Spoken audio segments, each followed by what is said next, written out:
రమణరావు గారి సంతాప సభకి ముఖ్య అతిథిగా విచ్చేసిన మన కార్పొరేటర్ 72వ వార్డు కార్పొరేటర్ స్టాలిన్ గారికి, అలాగే ఇక్కడ చూసిన దేవి ఆంటీకి, ఇతర పెద్దలకి, మన స్నేహపురి కాలనీ అసోసియేషన్ సభ్యులు మరియు కాలనీ నివాసితులకి, ఈ కార్యక్రమాన్ని ఇంత గట్టిగా అరేంజ్ చేసిన సెక్రటరీ వెంకటేశ్వరరాజు గారికి అందరికీ నా నమస్కారాంజలి.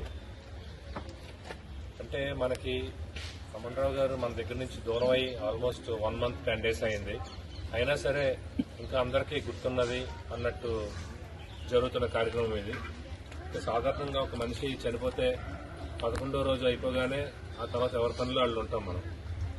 అంటే మన కోవిడ్ నుంచి కూడా మనుషులు పిట్టల్లాగా రాలిపోయారు ఆ టైంలో. మనం మరుసటి రోజు 2 రోజుల తర్వాత చూస్తే ఆయన కనబడిపోతే ఏంటంటే కోవిడ్లో చనిపోయారు, కోవిడ్లో చనిపోయారని చెప్పి మనం మర్చిపోయాం.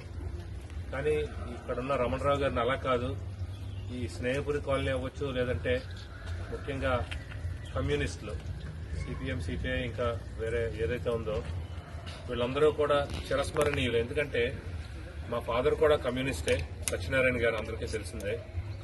చిన్నప్పుడు మా అమ్మగారు నన్ను ఎత్తుకుని, అలాగే ఆంటీ వాళ్ళ పిల్లల్ని ఎత్తుకుని మీటింగ్లకు వెళ్ళిపోయేవారు మేము ఉండగానే. అంటే ఎంత నిబద్ధత, ఎంత డిసిప్లిన్గా ఈ కమ్యూనిస్టులు ఉంటారన్నది దానికి నిదర్శనం.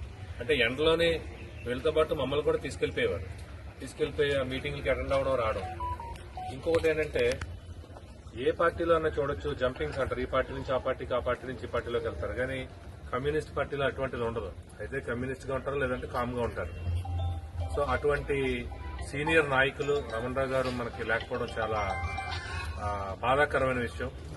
ఇంకొకటి ఏంటంటే ఆయనతో నాకు చిన్న ఎక్స్పీరియన్స్ జరిగింది. ఏంటంటే ఎలక్షన్స్ అయిన తర్వాత న్యూస్ పేపర్ మాకు రెగ్యులర్ గా ప్రజాశక్తి కూడా నాకు వచ్చేది మా ఇంటికి.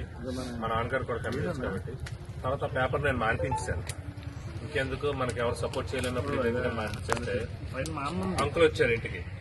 వచ్చి మా డాడీతో మాట్లాడుతుంటే బయటకు వెళ్తే చూసి 2 నిమిషాలు ఆగేసరికి, షూ వేసుకుంటాను ఆగేసరికి పేపర్ గురించి మాట్లాడుతుంటే నేను అన్నాను, అంకుల్ ఎందుకు అంకుల్ నాకు ఉపయోగపడలేదు, మాకు ఎవరు, మీరు కాలనీలో ఉన్నారు, చిన్నప్పుడు అంతా ఎత్తుకుని తిప్పారు, ఆడించారు, నాకు సపోర్ట్ చేయలేదంటే ఆయన ఒక మాట చెప్పారు, నాన్న నేను కమ్యూనిస్ట్ గా ఉన్నానంటే అటుపక్క ఎవరున్నారో అన్నది నాకు అనవసరం, కమ్యూనిస్టులకు ఏదైతే నేను నాలుకే చేయగలను, పేపర్ ఎంతమో మీరు వేసుకునే పేపర్లో సగం పేపర్ మాకు ఉంటుంది, చెయ్యండి అన్నారు. అంటే లేదంకుల్ మేము ఇవని చెప్పి ఆ రోజు నుంచి మాన్పించాం.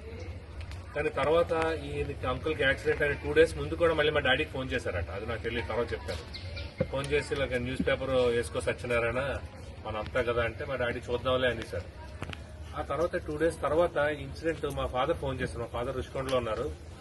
మార్నింగ్ అరౌండ్ 8:30-9 ఫోన్ చేసి, అరే ఇలాగా రమణరావు అంకుల్ కి యాక్సిడెంట్ అయిందంట, కొంచెం బ్యాడ్ న్యూస్ అంటారంటే, అంటే ఏమైంది అంటే అదే నాకు లేదని చెప్తారు, కరెక్ట్ కనుక్కో అన్నారు. వెంటనే నేను చేశానంటే వెంటనే వెంకటేశ్వరరాజు గారు చేశాను. ఆయన విజయవాడలో ఉన్నారు, నాకు తెలియలేదు, అదేంటి నాకేం తెలీదు అంటే వెంటనే పక్కనున్న అప్పారావు గారికి చేశాను. అప్పారావు అంకుల్ చేస్తే ఆయన అన్నారు నాకు తెలియదమ్మా ఇదేంటి అంటే, వెంటనే నేను బయలుదేరి ఇక్కడికి వచ్చాను. ఇంటి దగ్గరికి వచ్చేసరికి ఇంటి దగ్గర కూడా ఎవరు లేరు, 2 కుర్రోళ్ళు రెంట్కుండి వాళ్ళు ఉన్నారు.